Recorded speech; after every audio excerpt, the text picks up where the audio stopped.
சோதனம். நம்ம வேத வசனத்துல மத்தேயு 13 பார்க்கும்போது கர்த்தர் பல ஊமைகளை சொல்லியிருக்கிறார். அந்த ஊமைகள் பல ஊமைகள்ல விதைக்கிறவனை குறித்துதான ஊமைகளையும் கர்த்தர் சொல்லியிருக்கிறார். அந்த இடத்துல பார்க்கிறோம், வெயில் ஏறின போது அந்த விதைக்கிறவனுடைய ஊமையில இப்படியா வெயில் ஏறின பிரகாரம் வெயில் ஏறும் போது அந்த விதை என்னாச்சு, தோய்ந்து போயிட்டு சீந்து போயிட்டு தொடர்ந்து நம்ம வாசிக்கிறோம். வேறு இல்லாமையால் உலர்ந்து போயிடுச்சு அப்படின்னு நம்ம வாசிக்கிறோம். முளைக்கக்கூடியதா இந்த விதை முளைக்கக்கூடியதா. ஆனாலும் வெயில் ஏறும் போது அந்த விதை என்ன ஆயிடுச்சு, வெயில் தாங்க முடியாம அது என்ன ஆயிடுச்சு, அப்படியே தோய்ந்து போயிடுச்சு. அது செத்து போயிடுச்சு. அந்த விதை முளைக்க முடியல, விதை முளைக்க முடியல, தோய்ந்து போயிடுச்சு. அந்த வெயில் ஏறிடுச்சு. ஆனாலும் முக்கியமா நம்ம அந்த காரியத்தை ஆராய்ச்சி பார்க்கும்போது வெயில் ஏறினபடினால அது தோய்ந்து போல, அது என்னதுனால வேறு இல்லாதனால அது தோய்ந்து போயிடுச்சு. அது வளர முடியல. கொஞ்சம் வளருது, வெயில் ஏறுது, அவங்க வெயில தாங்க முடியல, ஏன்னா வேறு அதிகமா இல்லை. அதனால என்ன ஆயிடுச்சு, தோய்ந்து போயிடுச்சுன்னு பாக்குறோம். மத்தேயு 13:6 வாசிப்போம். வெயில் ஏறின போது தீந்து போய் வேறு இல்லாமையால் உலர்ந்து போயிடுது. என்ன ஆயிடுச்சா, உலர்ந்து போயிடுச்சு. வேறு இல்லாமையால உலர்ந்து போயிடுச்சு. அந்த சூரிய வெளிச்சம் அடிக்குது, வெப்பமா இருக்குது, அதனால அது தோய்ந்து போகல. என்னதுனால தோய்ந்து போயிடுச்சு, சரியா அந்த வேறு சரியா உள்ளுக்கு இல்ல, பூமியில சரியா வேறு விடல. அதே போலதான் நாம பார்க்கிறோம். அநேகர் கர்த்தராகிய இயேசு கிறிஸ்துவோட தேவன் விதைக்கிறாரு, நம்மளாம் விதையா விதைச்சிருக்கிறாரு. நம்ம விதைத்தது போல அநேக தேவன் இந்த உலகத்துல விதைச்சிருக்கிறாரு. ஆனா எல்லாரும் உழைத்து நல்லா பெரிய மரமாகிறது இல்ல. யாரு கர்த்தராகிய இயேசு கிறிஸ்துக்குள்ள வேறு கொண்டிருக்கிறாங்களோ அவங்கதான் இங்கே ஆவாங்க. அவங்கதான் அந்த வளர்ந்து பெரிய மரமா மாறக்கூடியதான நிலவரத்துல காணப்படுறாங்கன்னு பார்க்கிறோம். சூரிய வெளிச்சம்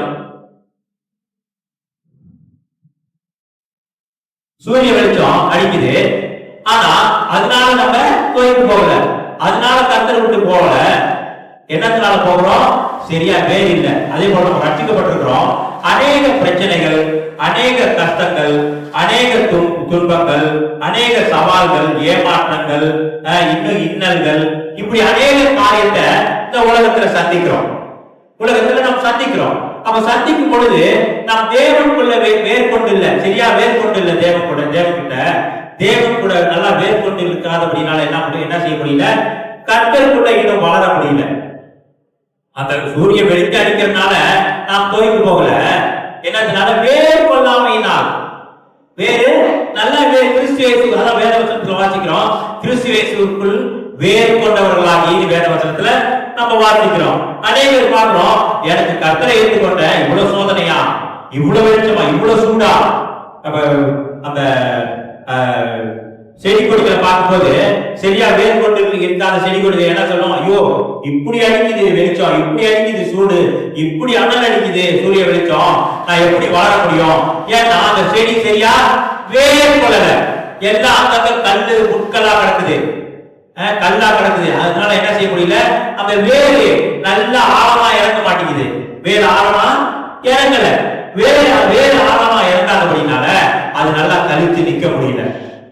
ஏன்னா பிரச்சனைகள், சூரியன் அந்த சூடு வெப்பத்தை கொடுக்குத, அந்த வெப்பத்தை அந்த செடிகள்னால தாங்க முடியாதனால என்ன செய்யுது, உலர்ந்து போயிடுச்சு அந்த செடி.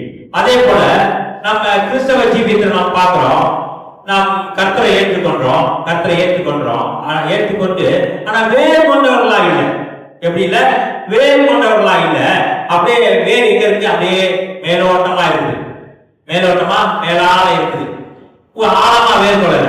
இப்போ ஒரு செடி வளர வேணும்னா முதல்ல நம்ம சின்னதா நடுறோம், லேசா தண்ணி ஊத்துறோம், முளைக்குது.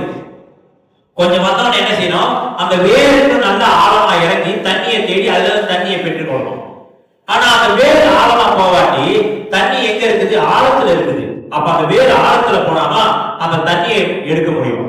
அப்ப அது வேறு, அந்த செடிக்கு வேறு ஆழமா இல்லை அப்படின்னா என்ன செய்ய முடியாது, அந்த தண்ணியை எடுக்க முடியாது. அதே போல நாம் ரட்சிக்கப்பட்டிருக்கிறோம், நாம் கிறிஸ்துவ இயேசுக்குள்ள எந்த அளவுக்கு வேறு கொண்டிருக்கிறோமோ அந்த அளவுக்கு சவால்களை நாம் சந்திக்க முடியும், பிரச்சனைகளை சந்திக்க முடியும், கஷ்டங்களை சந்திக்க முடியும். நாம் பார்க்கிறோம், ஒரே இடத்துல நிறைய செடி இருக்குது. சில செடி என்ன செய்யுது, அதே சூரிய வெளிச்சம் தான் அடிக்குது, அதே வெப்பமா இருக்குது. ஆனா ஒரு செடி செத்து போயிருது, இன்னொரு செடி என்ன செய்யுது, நல்லா வளருது. அப்ப சூரிய வெளிச்சம் அந்த செடியை அழித்து போறதுக்காக கொடுக்கப்படல. அந்த சூரிய வெளிச்சம் அந்த செடியை அழித்து போறபடியா சூரிய வெளிச்சம் கொடுக்கப்படல. ஏன்னா ஒரு செடி நல்லா வளருது, ஒரு செடி வளரல. எந்த செடி சரியா வேர் கொள்ளலையோ அந்த செடி என்ன செய்யுது, அழித்து போயிருது. அதே போல நம்ம பார்க்கிறோம் கிறிஸ்தவ ஜீவியத்துல அதே எல்லாருக்கும் பிரச்சனை வருது. கிறிஸ்தவர்களுக்கு எல்லா பலவிதமான பிரச்சனைகள், கஷ்டங்கள், இன்னல்கள், பேரிடர்கள், இப்படி அநேக காரியத்தை கிறிஸ்தவங்க கர்த்தரோட பிள்ளைங்க சந்திக்கிறத நம்ம பார்க்கிறோம். ஆனா சில பேர் என்ன செய்யறாங்க, கர்த்தருக்காக நிலைத்து நிற்கிறாங்க. ஏன் நாம கர்த்தராக இயேசு கிறிஸ்து மேல வேர் கொண்டு இருக்கிறாங்க. சிலர் நாம் பார்க்கும்போது இயேசு கிறிஸ்துவ மறுதளிச்சு போயிடுறாங்க. எல்லாருக்கும் அவங்களுக்கு கிடைச்ச சோதனை தான் இவங்களுக்கு கிடைச்சிச்சு, இவங்களுக்கு கிடைச்ச சோதனை தான் அவங்களுக்கு கிடைச்சிச்சு. யாருக்கும் வித்தியாசமா பாகுபாடு இல்லை. ஆனா ஒருத்தவங்க என்ன செய்யறாங்க, நல்லா கர்த்தருக்குள்ள வளர்றாங்க, இன்னொருத்தவங்க என்ன செய்யறாங்க, பின்மாறி போகிறாங்க. நம்ம பார்க்கிறோம். என்னத்தினால பின்மாறி போறாங்க, அவங்க சரியா வேர் கொள்ளல, சரியா கர்த்தருக்குள்ள வேர் கொள்ளல. நம்ம தொடர்ந்து வாசிக்கிறோம் 13ஆம் அதிகாரம் மத்தேயு 13 21. கற்பார இடங்களில் விதைக்கப்பட்டவன் வசனத்தை கேட்டு உடனே அதை சந்தோஷத்தோடு ஏற்றுக்கொள்கிறான். கற்பாறையான இடத்துல முளைக்கப்பட்டிருக்கிறான். அவன் கற்பாறையான இடத்துல அந்த இடத்துல விதைக்கப்பட்டிருக்கிறான். ஆனா அந்த இடத்துல சரியா மண் இல்ல. கற்பாறை இடங்களில் விதைக்கப்பட்டவன் வசனத்தை கேட்டு உடனே அதை சந்தோஷத்தோடு ஏற்றுக்கொள்கிறான். ஆகியும் தனக்குள்ளே வேறு இல்லாதவனாய், ஆனாலும் வசனத்தை கேட்கிறான், டக்குனு என்ன செய்யறான், அதை பிடிச்சுக்கிறான், சந்தோஷப்படுறான். வசனத்தை குறிச்சு சந்தோஷப்படுறான், அந்த சத்தியத்தை குறிச்சு சந்தோஷப்படுறான். ஆகிலும் தனக்குள்ளே வேறு இல்லாதவனாய், வேறு இல்ல, கிறிஸ்துவுக்கு அவனுக்கு ஐக்கியம் ரட்சிக்கப்பட்டிருக்கிறான், சபைக்கு வரான், ஜபம் பண்றான். ஆனா கிறிஸ்துவுக்கு அவனுக்கும் ஒரு ஐக்கியம் இல்ல, வேறு இல்லை. ஆகிலும் தனக்குள்ளே வேறு இல்லாதவனாய் கொஞ்ச காலம் மாத்திரம் நிலைத்திருப்பான். வசனத்தின் நிமித்தம் உபத்திரவமும் துன்பமும் உண்டான உடனே இடரடைவான். என்ன செய்யலாம், இடர்கள் அடையலாம். அப்படி எல்லாருக்கும் பிரச்சனை தான் வருது, எல்லாருக்கும் கஷ்டம் வருது.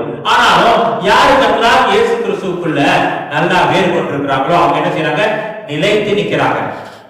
ஆனாலும் வேர் கொள்ளாதவன் நம்ம நினைக்கிறோம், பிரச்சனை தாயா இந்த மாதிரி கொண்டு போயிடுச்சு, பிரச்சனை தான் என்னை இவங்களை விட்டு கர்த்தரை விட்டு என்னை தூரமாக கொண்டு போயிடுச்சு. பிரச்சனை யாரையும் தூரமா கொண்டு போவதில்லை, பிரச்சனை யாரையும் தூரமா கொண்டு போவதில்லை. இந்த சூரிய வெப்பம் என்னத்தை குறிக்குது, இன்னல்களை குறிக்குது, துன்பங்களை குறிக்குது, சோதனைகளை குறிக்குது, மன அழுத்தத்தை குறிக்குது, கடினமான பருவங்கள், கடினமான காலங்கள். இப்படிப்பட்ட கடினமான காலங்கள் தான் என்ன, அந்த கொரோனா பருவங்கள் என்ன சொல்லலாம், ஒரு கடினமான வாழ்க்கை, ஒரு கடினமான வாழ்க்கை பார்ப்போம். கொரோனா காலங்களில் கொரோனா வியாதி வரும் பொழுது, அந்த வைரஸ் உலகத்துல பரவும் பொழுது ஒரு கடினமான பருவத்தை நம்ம சந்திச்சோம். இப்படிப்பட்டதான காரியம் சிலருக்கு சம்பவிச்சு, சிலருக்கு சம்பவிக்கல, எல்லாரும் பாடுபட்டோம். ஆனா சிலர் கர்த்தரோடு ஐக்கியப்பட்டு நிலைச்சு நிக்கிறாங்க. ஆனா சிலர் என்ன செய்யறாங்க, தேவனோடு ஐக்கியப்படல. ஏன் தேவனோடு ஐக்கியப்படல, சரியா வேர் கொள்ளல, சரியா வேர் கொள்ளாதபடினால அவங்க என்ன செய்யறாங்க, உலர்ந்து போயிடறாங்க, இடறி போயிடறாங்க. நம்ம பார்க்கிறோம்.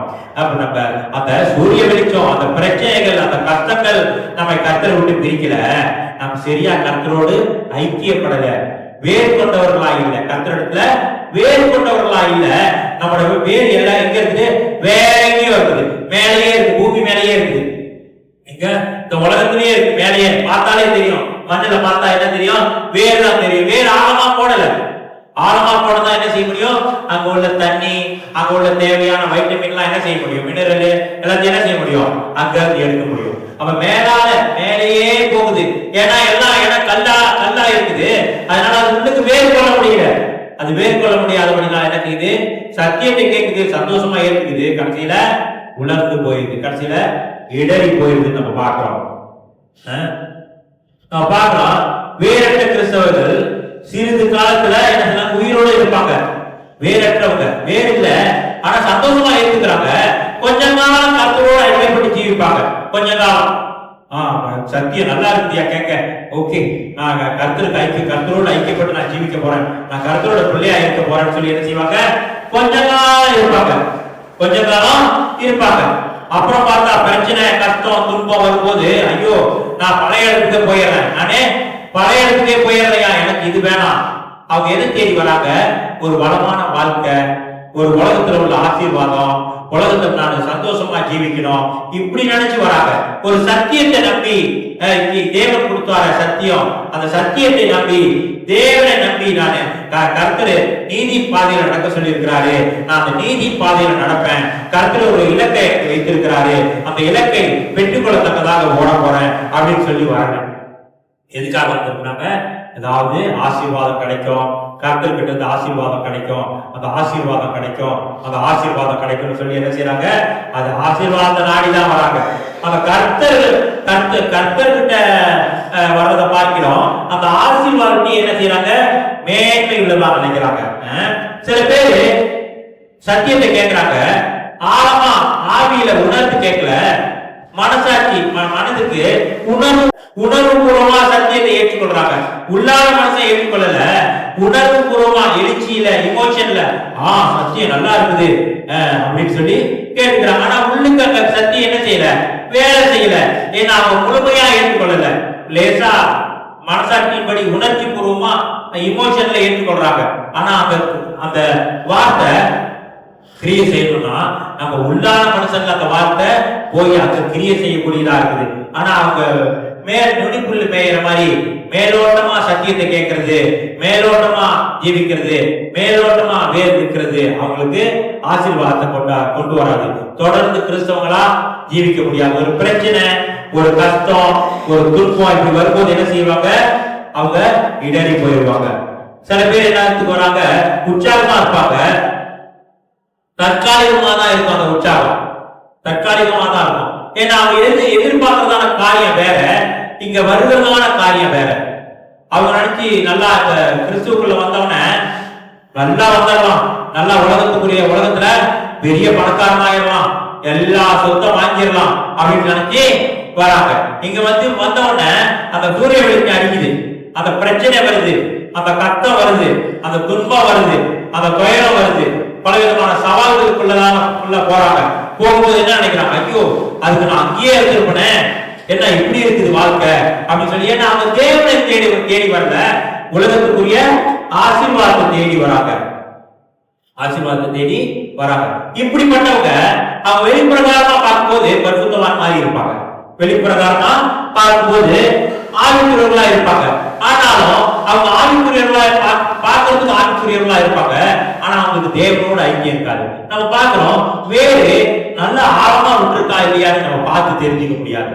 வேறு ஒரு மரம், ஒரு செடி வேறு ஆழமா விட்டுருக்கா இல்லையான்னு தெரியாது, ஆனா பரவலா விட்டுருச்சுன்னா தெரியும். அப்படிதான் பரவலா விட்டுருக்காங்க. அதனால அநேக பேரு பார்க்கறதுக்கு பரிசுத்தவான்கள் மாதிரி இருப்பாங்க, பார்க்கறதுக்கு பரிசுத்தவான்கள் மாதிரி இருப்பாங்க. ஆனா ஏன் நான் வெளியே தெரியுது, அந்த வேர்லாம் வெளியே தெரியுது, மண்ணுக்கு மேல ஓடிட்டு இருக்குது. அதே போல பார்க்கறதுக்கு நம்ம மனுஷங்க பார்க்கறதுக்கு பரிசுத்தவான் மாதிரி இருப்பாங்க. அவங்க உடையிலையும், அவங்க நடையிலையும், அவங்க பேச்சிலையும் பார்க்க பரிசுத்தவான் மாதிரி இருப்பாங்க. ஏன்னா வேறு ஆழமா இல்லை. வேறு ஆழமா இருந்தா அவங்க எப்படி ஜீவிக்கிறாங்கன்னு தெரியாது, அவங்க எப்படி இருக்காங்கன்னு தெரியாது. ஏன்னா தேவன் உள்ளத்தை பார்க்கறது, மனுஷன் என்னத்தை பார்க்கலாம், புறமான காரியங்களை பார்க்கலாம். தேவன் உள்ளத்தை பார்க்கிறார். ஒருத்தர் தேவனுக்குள்ள வேறு கொண்டு இருக்கிறானா அப்படின்னு நம்ம சாதாரண அப்படி பார்க்கும்போது தெரியாது. அது அவங்களோட பேசும்போது அவங்க மாம்சத்துக்குரிய காரியம் அவங்க வாயில வெளிப்படுதா, ஆவிக்குரிய காரியம் வெளிப்படுதா அப்படின்னு அவங்க கிட்ட பேசும்போது தான் தெரியும். ஆனா பரிசுத்தவான்கள் மாதிரி நடிக்கிறவங்க அப்படி நடந்து போகும்போதே தெரியும், நடந்து போகும்போதே தெரியும். வெளிப்புறமா பார்க்க பரிசுத்தவானா இருப்பாங்க, ஆனா உள்ளுக்கு பார்த்தா எப்படி இருக்கும், வெள்ளை அடிக்கப்பட்ட கல்லறை போல இருக்கும். அவங்க வெளிப்புறமா நல்லா இருப்பாங்க, அவங்க ஆரம்பமா நல்லா தான் இருக்கும், ஆனா முடிவு கர்த்தரை விட்டு எங்கேயோ போறதான நிலவரத்துல காணப்படும். அவங்க இப்படியா நம்ம பார்க்கிறோம். அநேக காரியங்களை எதிர்பார்க்கிறாங்க, உலகத்திற்குரிய ஆசீர்வாதங்களை எதிர்பார்த்து வராங்க, உலக ஜனங்களை எதிர்பார்த்து வராங்க, உதவியை எதிர்பார்த்து வராங்க. ஆனா நித்திய ஜீவனை எதிர்பார்த்து வரல. அந்த தேவன் வச்சிருக்கிறதான பரம பந்தய பொருளை பெற்றுக்கொள்ளத்தக்கதாக அவங்க வரல. அவங்க வரல. அது வராத நிமித்தம் அதுக்காக வரல. அவங்க ஆசீர்வாதத்தை தேடிதான் வராங்க. அப்ப அவங்களுக்கு ஒரு சின்ன பிரச்சனை கஷ்டம் வரும்போது என்ன எப்படி தெரியும்? அவங்களுக்கு ஒரு பெரிய பாரமா தெரியும். பெரிய பாரமா தெரியும். நம்ம கர்த்தருக்குள்ள இன்னும் இருக்கிறோம். எவ்வளவு கஷ்டத்துக்குள்ள எவ்வளவு பாடுகளுக்குள்ள போனோம்னு கர்த்தருக்கு தெரியும். தேவன் சாட்சியா இருக்கிறார். தேவன் நமக்கு சாட்சியா இருக்கிறார் பாக்குறோம். நம்ம கர்த்தருக்குள்ள ஐக்கியப்படுறவங்க நம்ம பார்க்கும்போது தேவனோடு எப்போதும் ஐக்கியம் இருக்கும். அவங்க வேத வாசிக்கிற கூடியதான காரியம், ஜெபத்துக்குரிய காரியம், கீழ்ப்படியான காரியம், உண்மை காரியம், உத்தமத்தை பார்க்கலாம். மனம் திருப்பது ஏதாவது தவறு செய்யத்தாலும் மனம் திருப்பதுதான இருதயம் இருக்கும். தேவனோடு கூட ஐக்கியம் இருக்கும். இப்படிதான் நம்ம கிறிஸ்தவ ஜீவித்துல நம்ம பார்க்கிறோம். தேவனோட ஐக்கியம் வச்சிருக்கணும். ஏதாவது தவறு செய்யும் போது மனம் திருப்பணும். தேவனுக்கு உண்மையா இருக்கணும். அதே வேளை தேவனுக்கு கீழ்ப்படியணும். கர்த்தரோட வார்த்தையில எப்பொழுதும் தரித்திருக்கணும். கர்த்தரோட ஒரு ஜெபத்துல தேவனோடு ஐக்கியப்பட்டிருக்கணும். இதான் கர்த்தரோட பிள்ளைகளோட அடையாளம். நமக்கு கர்த்தர் இப்போ பெரிய பொருளை கொடுத்துட்டாரு, கர்த்தர் என்னை இதை வச்சு ஆசீர்வதிச்சுட்டாரு, உலகத்துக்குரிய காரியத்துல கர்த்தர் எனக்கு ஒரு பெரிய இதை கொடுத்தாரு, கர்த்தர் ஒரு பெரிய காரியத்தை கொடுத்தாரு, ஒரு பெரிய பொருளை கொடுத்துட்டாரு, இது நம்ம கிறிஸ்துவோடு கூட வேறு கொண்டிருக்கிறோன்றதுக்கு அடையாளம் இது இல்லை. நம்ம கிறிஸ்துவோடு வேறு கொண்டிருக்கிறோன்றதுக்கு அடையாளம் நம்ம பொருளுக்கு அடுத்த ஆசீர்வாதத்தை பெற்றுக்கொள்றோமே, அதனால இல்லை. சில பேர் கர்த்தருக்கு உண்மையா இருப்பாங்க. கர்த்தத்துல இருந்து எனக்கு ஆசீர்வாதம் வரணும் அப்படின்னு எதிர்பார்ப்பாங்க. ஆனா அதே சபையில யாராவது பெரிய காணி, பெரிய வீடு எல்லாம் வாங்கிட்டா, ஆண்டவரே நான் உண்மையா இருக்கிறேன், எனக்கு உலகத்துக்குரிய ஆசீர்வாதத்தை ஒண்ணுமே கொடுக்கலையே ஆண்டவரே இப்படின்னு சொல்ல சில பேர் என்ன செய்வாங்க? முறையிடுவாங்க, முறுமுறுப்பாங்க. இதுதான் சொல்றது முறுமுறுக்கிறது. அப்ப உலகத்துக்குரிய ஆசீர்வாதத்தை பெற்றுக்கொள்ளும்படியாக கர்த்தர் நம்ம தெரிந்து கொள்ளல. எதுக்காக தெரிந்து கொண்டிருக்கிறாரு? நாம் ஒரு நித்திய ஜீவனை பெற்றுக்கொள்ளணும், அது சத்தியத்தின்படி நடக்கணும், தேவனுக்கு உண்மையா இருக்கணும். இதுக்காக தான் தேவன் என்ன செஞ்சிருக்கிறாரு? நம்மை தெரிந்து கொண்டிருக்கிறாரு. நம்ம பணம் சம்பாதிக்கணும்னா அது கர்த்தர் வேலை கொடுத்திருக்கிறாரு. நமக்கு ஒரு நல்ல இடத்துல வேலை கொடுத்திருக்கிறாரு, அங்க போய் நம்ம பணம் சம்பாதிச்சுக்கலாம். சபையில போய் நம்ம என்ன செய்யக்கூடாது? சபையில நம்ம பெரிய பணக்காரன் ஆகிடலன்னா கர்த்தர் என்ன பெரிய பணக்காரன் ஆக்குவாரு அப்படின்றதான நினைப்புல வரக்கூடாது. நமக்கு தேவையா? கர்த்தர் நல்ல வேலை கொடுத்திருக்கிறாரு, அந்த வேலையில உண்மையா கர்த்தருக்கு உண்மையா இருக்கு, உண்மையா வேலை செஞ்சா கர்த்தரு அந்த வேலையில ஆசீர்வாதத்தை கொடுப்பாரு. வேலையில ஆசீர்வாதத்தை கொடுப்பாரு. நம்ம உலகத்துக்குரிய ஆசீர்வாதங்களை தேடி தேடி போய் நம்ம கிடைக்காத பட்சத்துல என்ன நினைப்போம்? ஐயோ, தேவன்கிட்ட வரும்போது தேவனே கொடுக்கலையே. ஆனா கர்த்தருக்கு உண்மையா இருக்கிறவங்க பல வேலைகளை ஜெபிக்கும் போது அந்த ஆசீர்வாதம் கைக்கூலி வராட்டியும் கர்த்தருக்கு உண்மையா இருப்பாங்க. கர்த்தரோட ஐக்கியப்பட்டிருக்கிறவங்க பல ஜெபம் பண்ணும்போது அநேக வேலை காரியங்களுக்காக ஜெபம் பண்ணுவாங்க. ஆனா அது தாமதிக்கும். ஆனா அது கிடைக்காம இருந்தாலும் கர்த்தருக்கு உண்மையா இருப்பாங்க. சில வேலைகள்ல பல பிரச்சனைகளுக்குள்ள போவாங்க, அந்த பிரச்சனைகளை சந்திப்பாங்க, அது ரொம்ப கஷ்டமா இருக்கும். ஆனாலும் என்ன செய்வாங்க? கர்த்தருக்கு உண்மையா இருப்பாங்க, முறுமுறுக்க மாட்டாங்க. நம்ம பார்க்கிறோம். இப்படியா கர்த்தர் நம்ம எதுக்கு தெரிந்து கொண்டிருக்கிறாருன்னு அநேகர் தெரியாம உலகத்தை நோக்கி ஓடிக்கிட்டு இருக்கிறாங்க. உலகத்தை நோக்கி ஓடிக்கிட்டு இருக்கிறாங்க. தேவனிடத்துல ஆழம் இல்லை, ஆனா உலகத்துல ஆழத்துக்குள்ள போய்கிட்டு இருக்கிறாங்க. தேவனிடத்துல ஆழம் இல்லை, ஆனா உலகத்தின் ஆழத்துக்குள்ள போய்கிட்டு இருக்கிறாங்க. எதுக்கு தேவன் தெரிந்து, அநேக கிறிஸ்தவர்களுக்கு எதுக்கு தேவன் தெரிந்து கொண்டார் அவங்கள அப்படின்னு தெரியல. நம்ம வாசிக்கிறோம் சங்கீதத்துல தாவீது ராஜா சொல்லி இருக்கிறாரு, அவன் நீர்க்கால்களின் ஓரமாய் நடப்பட்டு தன் காலத்திலே தன் கனியை தந்து இலையுதிராக இருக்கிற மரத்தை போல இருப்பான், அவன் செய்வதெல்லாம் வாய்க்கும். தாவீது ராஜா சங்கீத புத்தகத்தை நம்ம வாசிக்கிறோம். அவர் நீர்க்கால்களின் ஓரமாய் நடப்பட்டு, எங்க நடப்பட்டிருக்கிறோம்? நீர்க்கால்களின் ஓரமா. ஒரு செடி நீர்க்கால்களின் ஓரமா நடப்பட்டிருந்தா அதுக்கு தண்ணி நல்லா கிடைக்கும். அதே போல தேவன் என்ன செஞ்சிருக்கிறார்? நம்மள நீர்க்கால்களின் ஓரமாய் தேவனிடத்துல சமீபமா, தேவன் தான் அந்த ஜீவ ஊற்றா இருக்கிறாரு. தேவன் எப்படி இருக்கிறாரு? ஜீவ ஊற்றா இருக்கிறாரு. அவர் தான் ஜீவ ஊற்றா இருக்கிறாரு. அந்த ஜீவ ஊற்றின் மத்தியில நம்மளை நட்டு நம்ம விதைச்சி கர்த்தர் என்ன செய்யறாரு? நம்மை அறுவடை செய்யக்கூடியவராக இருக்கிறாரு. நம்மளோட கனிகளை, நற்கனிகளை அவர் அறுவடை செய்யக்கூடியவராக இருக்கிறார். அதான் தாவீது ராஜா சொல்றாரு, நீர்க்கால்களின் ஓரமாய் நடப்பட்டு. அப்ப நீர்க்கால்களின் ஓரமாய் நடப்பட்டவர்களா நாம் காணப்படணும். அநேக வேலைகள்ல நம்ம பாக்குறோம், ஐயோ பிரச்சனை வந்துருச்சு, வெயில் ஏறிடுச்சு, இந்த வெயில் தாயா என் குடியை கெடுத்துருச்சு, இந்த வெயிலு இந்த பிரச்சனை தாயா, இந்த பிரச்சனை என்னத்துக்காக கொடுக்கிற வருது, நம்மளோட தேவனிடத்துல நம்ம ஐக்கியப்பட்டிருக்கிறோமா இல்லையான்னு பாக்குறதுக்கு தான் அந்த வெளிச்சம். அந்த பிரச்சனை அந்த கஷ்டம் எல்லாம் எதுக்காக அனுமதிக்கப்பட்டிருக்குது? நாம் தேவனோடு ஐக்கியப்பட்டிருக்கிறோமா இல்ல உலகத்தோடு ஐக்கியப்பட்டிருக்கிறோமா? தேவனோடு ஐக்கியப்பட்டிருக்கிறோமா இந்த உலகத்தோடு ஐக்கியப்பட்டிருக்கிறோமான்றதுக்காக தான் அநேக பிரச்சனைகள் கஷ்டங்கள்லாம் தேவன் என்ன செய்யறாரு? கொடுக்கல, ஆனா அனுமதிக்கிறார். அந்த வெயில் ஏறனோட அந்த வெயில் தான் என் குடியை கெடுத்துருச்சு. சில பேர் சொல்லுவாங்க, இந்த வெயிலே என் குடியை கெடுத்துருச்சியாரு. வெயிலே குடியை கெடுக்க வரல, நம்ம எந்த அளவுக்கு கர்த்தருக்குள்ள வேறொன்று இருக்கிறோம்னு ஆராய்ந்து பார்க்கறதுக்காக அந்த வெயில கர்த்தர் அனுமதிச்சிருக்கிறார். அதே போல நம்முடைய வாழ்க்கையில அநேக பிரச்சனைகள் அநேக கஷ்டங்கள் வரலாம், நம்முடைய நிர்மூலமாக்கும்படியாக அல்ல. எதற்காக? நம் கர்த்தருக்குள்ள எந்த அளவுக்கு வேறு கொண்டிருக்கிறோம், பிரச்சனை மத்தியில கர்த்தருக்குள்ள எந்த அளவுக்கு நாம் வேறு கொண்டிருக்கிறோம்.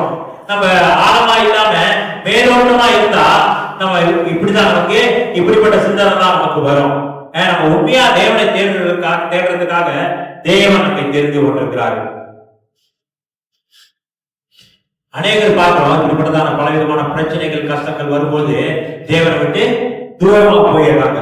ஆனா கர்த்தர் எப்பொழுதும் அவருடைய இரு கரத்தை நீட்டி நம்மை பெற்றுக்கொள்ள எப்பொழுதும் அவரோட கரத்தை நீட்டிக்கொண்டே இருக்கிறார். நம்ம சில வேளைகள்ல மரணத்துக்கு எதுவான பாவமா செய்யல, ஆனா தேவனோட ஐக்கியம் இல்லை. சில வேளைகளில் ஜெபிக்க மாட்டோம், சில வேளைகள்ல வேதம் வாசிக்கிறது இல்லை. ஆனாலும் நம்ம என்ன, ஐயோ வேதம் வாசிக்கிறதுக்கு ஜெபிக்கலன்னு சொல்லிட்டு நம்ம மூஞ்சி திருப்பிக்கும். ஆனா கர்த்தர் அவரோட கருத்தை நீட்டி நம்ம எதிர்பார்த்துக்கிட்டு தான் இருக்கிறார். நம்ம ஜெபிக்கலையா இல்ல வேதம் வாசிக்கலையா, அதை மனம் திருப்பி மறுபடியும் ஜெபிக்க ஆரம்பிப்போம், வேதத்தை வாசிக்க ஆரம்பிப்போம். மரியாத போல கர்த்தரோட பாதத்துல உட்கார்ந்து இருக்கிறவங்களா இருக்க ஆரம்பிப்போம். நம்ம ஒரு தடவை நம்ம ஜெபிக்கல, இல்ல நம்ம வேத வாசிக்கல, இல்ல கர்த்தரோட ஐக்கியப்படல, நம்ம மனம் திரும்புவோம், மனம் திரும்பி மறுபடியும் ஐக்கியப்படுவோம், தேவனோடு இணைக்கப்படுவோம். அந்த வேறு கொண்டதான செடிதான் என்ன செய்யும்? நிலைத்து நிற்கக்கூடியதா இருக்குது. அதே போல நம்ம தேவனோடு ஐக்கியப்பட்டவர்களா இருந்தாலும் நம்ம என்ன செய்ய முடியும்? நிலைத்து நிற்க முடியும். பலவிதமான பிரச்சனைகள் கஷ்டங்கள் துன்பங்கள் வரும் பொழுது நாம் தேவனோடு ஐக்கியப்பட்டிருக்கிறோம். அதான் ஆண்டவர் சொல்றாரு, இந்த வார்த்தைகளை கேட்டு அதன்படி நடக்கிறவன் எங்க வீட கட்டிருக்கிறானா? கற்பாறையில வீட கட்டிருக்கிறான். இந்த வார்த்தையை கேட்டு அதுக்கு கீழ்படியாதவன் எங்க வீடு கட்டிருக்கானா? மணலின் மேல வீடு கட்டிருக்கிறானா. பெருவெள்ளம் வந்து காற்றை அடித்து அந்த வீடு என்ன செய்தா? முழுவதும் அழித்து போயிருச்சு கர்த்தர் சொல்றாரு. ஆனா கற்பாறையின் மேல கட்டினவன் பெருவெள்ளம் வந்து காற்று அடிக்கும், அந்த வீடு என்ன செய்து? நிலைத்து நிற்குது. அப்படி கற்பாறையின் மேல, கற்பாறையாகிய கிறிஸ்துவின் மேல நம்ம அஸ்திபாரம் போடப்பட்டிருந்தோம்னா நாம் என்றைக்கும் நிலைத்து நிற்போம். நம்ம அஸ்திபாரம் எங்க இருக்குது? கற்பாறையாகிய கர்த்தராகிய இயேசு கிறிஸ்து மேல நம்மளோட அஸ்திபாரம் இருக்குதா, இல்ல வேற எங்கேயும் இருக்குதா நம்ம அஸ்திபாரம்? தேவன் நம்ம போடுறதான சத்தத்தினாலையும் நம்மளோட திறமையினாலையும் இல்ல நம்ம தோற்றம் ரொம்ப அழகா இருக்கும் அதனாலையும் நம்ம பார்த்தாக்க ஏதாவது சந்தோஷப்பட்டு செய்யறதுனாலையும் கர்த்தர் நம்ம பார்த்து சந்தோஷப்படுறது இல்லை. கர்த்தர் நம்முடைய ஜீவியத்தை எதிர்பார்க்கிறார். நம்ம பெரிய சத்தம் போட்டு தேவனை ஆராதிக்கினாலேயோ, வித்தியாசமா நடன அடிகள்லாம் பழகி ஆடுறதுனாலையோ, நம்ம தோற்றம் ரொம்ப அழகா இருக்கிறதுனாலயோ தேவன் நம்மை தேடி வரல. தேவன் எது நம்ம இடத்துல எதிர்பார்க்கிறாரு? ஒரு சுத்தமான இருதயத்தை எதிர்பார்க்கிறாரு.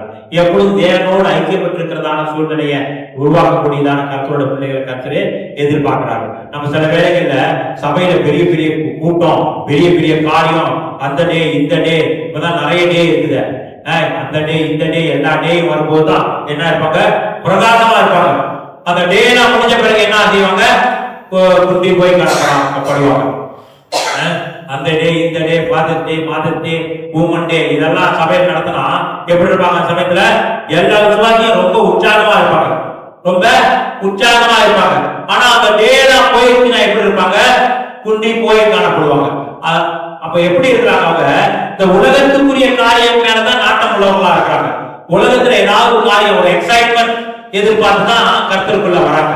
ஏதாவது செய்வாங்க, ஏதாவது அவங்க களி கொடுத்துட்டு வரலாம், ஏதோ அங்க போய் களி கொடுத்துட்டு வரலாம். களி கொடுத்துட்டு வர்றதுக்கு உலகத்துல நிறைய இடம் இருக்குது. இந்த இடத்துல என்ன செய்யணும்? கர்த்தருக்குள்ள களி கூறணும். இந்த இடத்துல கர்த்தருக்குள்ள, அதான் வேதவசனம் சொல்லுவோம், வேதவசனத்தை வாசிக்கிறோம், கர்த்தருக்குள்ள மனமகிழ்ச்சியா இருங்க. உலகத்துல சில காரியங்களுக்காக ஒரு இவெண்ட் வருது, அந்த இவெண்ட் நடக்குது, ஒரு காரியம் நடக்குது, அதுல சந்தோஷப்படுறது இல்ல. கர்த்தருக்குள்ள மனமகிழ்ச்சியா இருக்கிறோம். கர்த்தருக்குள்ள மனமகிழ்ச்சியா இருக்கிறவங்களா நம்ம காணப்படுறோம். நம்முடைய ஜீவியத்துல கூட ஒருவேளை நம்ம உலகத்துக்குள்ள காரியங்களை, அநேக காரியங்களுக்காக யோசிச்சுக்கிட்டு இருக்கலாம். கர்த்தர் அதை கொடுப்பாரா, இதை கொடுப்பாரு. ஆனா நம்ம செய்ய வேண்டிய காரியம் கர்த்தருக்குள்ள வேர் கொண்டு இருக்கிறோம். கர்த்தருக்குள்ள வேர் கொண்டு இருந்தா கர்த்தருக்கு தெரியும் நமக்கு என்ன தேவைன்னு. நம்ம இருதயத்துல நினைக்கும் போதே கர்த்தர் அந்த காரியத்தை வாய்க்க செய்ய வல்லவரா இருக்கிறார். நம்ம ஆனா கர்த்தருக்குள்ள வேர் கொள்ளல, 24 மணி நேரம் நம்மளோட தேவைகளை தான் நினைச்சுக்கிட்டு இருக்கிறோம், உலகத்துக்குரிய காரியங்களை தான் நினைச்சுக்கிட்டு இருக்கிறோம். ஆனா கர்த்தருக்குள்ள வேறு இல்ல, கர்த்தரோடு ஐக்கியப்படல, நம்ம அந்த காரியத்தையே நம்ம நினைச்சுக்கிட்டு அதுக்கு ஆசைப்பட்டுக்கிட்டே இருந்தாக்கா அந்த காரியம் நமக்கு கிடைக்காது. அந்த காரியத்தெல்லாம் ஒதுக்கி தள்ளி கர்த்தரோடு ஐக்கியப்பட்டிருக்கும் போது கர்த்தர் என்ன செய்வாரு, எல்லா தேவைகளையும் கர்த்தர் சந்திக்க வல்லவரா இருக்கிறார். அதனால அநேக இடத்துல நம்ம பார்க்கிறோம், கர்த்தரோட அவங்களோட தேவைகள் சந்திக்கப்படல. ஏன் சந்திக்கப்படல? தேவனுக்குள்ள சரியா வேர் கொள்ளல, கர்த்தருக்குள்ள சரியா வேர் கொள்ளல. அதனால அவங்களோட தேவைகள் சந்திக்கப்படல. அவங்க 24 மணி நேரம் அவங்க உலகத்துக்குரிய தேவைகளை நினைச்சுதான் வாழ்ந்துகிட்டு இருக்கிறாங்க. தேவனோட ஐக்கியப்படுறது குறிச்சு, ஐயோ நமக்கு இன்னைக்கு இந்த தவறு செஞ்சிட்டோமே, கர்த்தரிடத்துல மன்னிப்பு கேட்டு கர்த்தரிட்ட கிட்டி சேருவோம், ஐயோ இன்னைக்கு இந்த காரியத்தை கர்த்தருக்காக இந்த காரியம் செய்யலையே, இதை செய்யலையே, ஐயோ இன்னைக்கு தேவனோடு நமக்கும் இன்னைக்கு ஐக்கியம் இல்லாத நிலவரத்துல நம்ம காணப்பட்டோமே, பல தேவையில்லாத காரியங்களை சிந்திச்சுக்கிட்டு இருந்தோமே, வேலை இடத்துல காரியத்தை சிந்திச்சுக்கிட்டு இருந்தோமே, அந்த பிரச்சனையை குறித்து சிந்திச்சுக்கிட்டு இருந்தோமே, அது கர்த்தரோட சமூகத்துல தேவனை தியானிக்கவில்லையே அப்படின்றதான சிந்தை வர்றதில்லை. இந்த சிந்தெல்லாம் நமக்கு வரணும். இப்படி சிந்தை இருந்தாதான் நம்ம கர்த்தருக்குள்ள வளர முடியும். நம்ம கர்த்தர் அநேக காரியங்களை நமக்கு கர்த்தரோட பிள்ளைகளுக்கு வெளிப்படுத்தி காண்பிச்சிருக்கிறாரு. நம்ம அந்த உவமைகளை சொல்லும் போது கூட நம்ம பார்க்கிறோம், அநேகருக்கு ஆண்டவரே நீங்க ஏன் இந்த காரியத்தெல்லாம் அவங்க கிட்ட உலகத்தார்கிட்ட உண்மைகளா பேசுறீங்க, எங்களுக்கு வெளிப்படையா நேரடியா காரியங்களை சொல்றீங்க அப்படின்னு கேட்கிறாங்க. அப்ப அவங்களுக்கு அது மறைபொருளா இருக்குது, இது உங்களுக்கு வெளிப்படுத்தப்பட்டிருக்குது. அது போல இந்த காரியங்கள் அநேகருக்கு உலக ஜனங்களுக்கு தெரியாது, ஆனா கர்த்தர் நமக்கு வெளிப்படுத்தி இருக்கிறார். கர்த்தர் நமக்கு வெளிப்படுத்தி இருக்கிறார். அநேக காரியங்களை கர்த்தர் நமக்கு சொல்லி கொடுத்திருக்கிறாரு. கர்த்தரோட வழிகளை நடக்கக்கூடிய கர்த்தர் சொல்லி கொடுத்திருக்கிறாரு. கர்த்தருக்குள்ள மனமகிழ்ச்சியா இருக்கக்கூடிய சொல்லி கொடுத்திருக்கிறாரு. அநேகருக்கு கர்த்தருக்குள்ள மனமகிழ்ச்சியா இருக்கணும், ஐயோ கர்த்தருக்குள்ள மனமகிழ்ச்சியா இருக்க முடியுமா அப்படின்னு யோசிக்கக்கூடியதான நிலவரத்துல காணப்படுறாங்க. ஆனா வேதவசனம் தெளிவா சொல்லுது, கர்த்தருக்குள்ள மனமகிழ்ச்சியா இருக்க, கர்த்தருக்குள்ள எல்லா காரியத்தையும் வாய்ப்பு பண்ணுவார்னு பார்க்கணும். இதோ கர்த்தர் நம்ம இம்மட்டும் பேசி இருக்கிறாரு, தொடர்ந்து கர்த்தர் நம்மை நடத்துவார். கர்த்தர் கருத்தை பிடிச்சி இருப்போம். கர்த்தர் எல்லா காரியத்தையும் வாய்க்க வல்லவராக இருக்கார். கர்த்தருக்கு சோதரம்.